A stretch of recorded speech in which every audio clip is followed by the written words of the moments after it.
Let's mic, देश का मिजाज, नॉर्थ ईस्ट।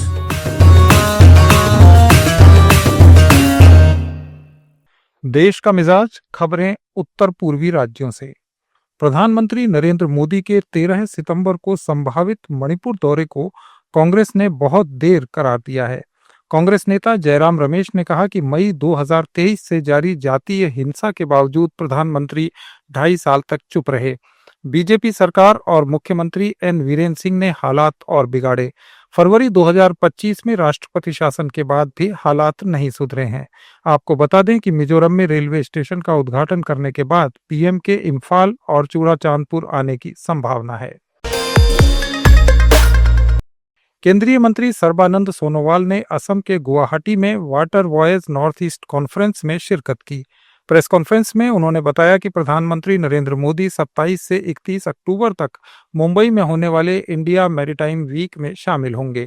यह आयोजन भारत की समुद्री ताकत को दुनिया के सामने दिखाने का सुनहरा मौका होगा। इस इवेंट में 100 से ज्यादा देशों के 1 लाख से अधिक लोग हिस्सा लेंगे। सोनोवाल ने असम के लोगों से इस मौके का लाभ उठाकर पूर्वोत्तर के समुद्री और जलमार्ग विकास को बढ़ावा देने की अपील की। त्रिपुरा सरकार ने प्रशासनिक फेरबदल के तहत 15 टीसीएस और आईएएस अफसरों का तबादला किया है। बिंकी शाह अब विशालगढ़ की एसडीएम और सीईओ होंगी।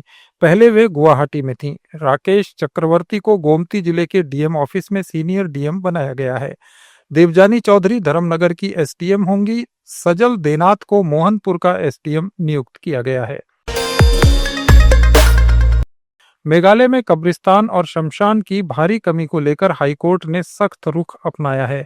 चीफ जस्टिस आईपी मुखर्जी और जस्टिस डब्ल्यू डिएंग दो ने सरकारी कमेटी से जल्द रिपोर्ट पेश करने को कहा, जो अंतिम संस्कार के स्थलों को लेकर धार्मिक विवाद सुलझाने का काम कर रही है। गैर ईसाई, खासी, जयंतिया, गारो और हिंदू समुदायों के बीच श्मशान साझा करने को लेकर तनाव है। वहीं ईसाई समुदायों को कब्रिस्तान की दिक्कत है। कोर्ट ने कमेटी को तुरंत जमीन के अधिग्रहण और फंड के लिए सरकार से संपर्क करने का आदेश दिया। इस मामले में अगली सुनवाई 23 अक्टूबर को होगी। अरुणाचल प्रदेश के चौंगखाम में आदिवासी संगठन ताई खामती सिंगफो काउंसिल ने टिएंग खोंग इलाके में स्थानीय लोगों को सभी गैरकानूनी सौदे 10 दिन में रद्द करने की चेतावनी जारी की है, वरना जमीन जब्त होगी। काउंसिल के सचिव चाउ जालिंग मन्नो ने चौंगखाम में हुई बैठक में कहा कि जमीन बिक्री के लिए गांव के मुखिया और काउंसिल की मंजूरी जरूरी है। अब सभी पुराने सौदों की जांच होगी और 15 साल की लीज दी जाएगी। कोलकाता के एक एनजीओ के साथ कृषि बागवानी फार्म विकसित करने की बात भी की जा रही है।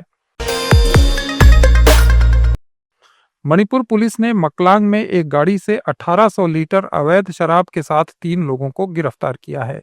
शराब और गाड़ी आबकारी विभाग को सौंप दी गई है। ट्रैफिक नियम तोड़ने वालों के 34 चालान भी काटे गए हैं।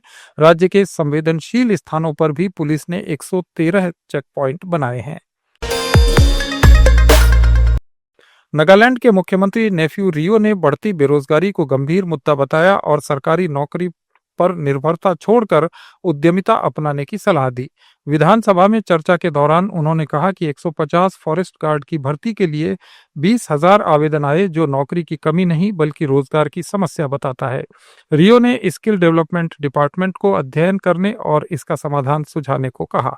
उन्होंने माइक्रो फाइनेंस स्कीम का भी जिक्र किया, जो 15 लाख रुपए तक का ऋण देती है। Sikkim state commission for women की नई टीम ने गैंगटॉक में मुख्य सचिव आर तेलंग और डीजीपी अक्षय सचदेवा से मुलाकात की। 12 सदस्यों की टीम की अध्यक्ष टेनी डोमा भूटिया हैं। ये मुलाकात महिलाओं के अधिकारों, कल्याण और सिक्किम में उनकी समस्याओं के समाधान के लिए प्रशासन के साथ बेहतर सहयोग बढ़ाने के लिए थी। टीम ने शिकायतों पर त्वरित कार्रवाई, नीतियों के प्रभावी क्रियान्वयन और जागरूकता अभियान पर चर्चा की। महिला, बाल, वरिष्ठ नागरिक और दिव्यांग जन कल्याण विभाग की सचिव नॉर्मिट लेप्चा के साथ भी एक बैठक की गई, जिसमें महिलाओं के लिए सरकारी योजनाओं को बढ़ावा देने पर जोर दिया गया। ये थे भारत के नॉर्थ ईस्टर्न स्टेट्स के आज के प्रमुख समाचार। अपडेट्स के लिए जुड़े रहिए लेट्स माइक के साथ। आप सुन रहे थे let's mic more than radio. Follow कीजिए हमें हमारे सोशल मीडिया प्लेटफॉर्म्स पर।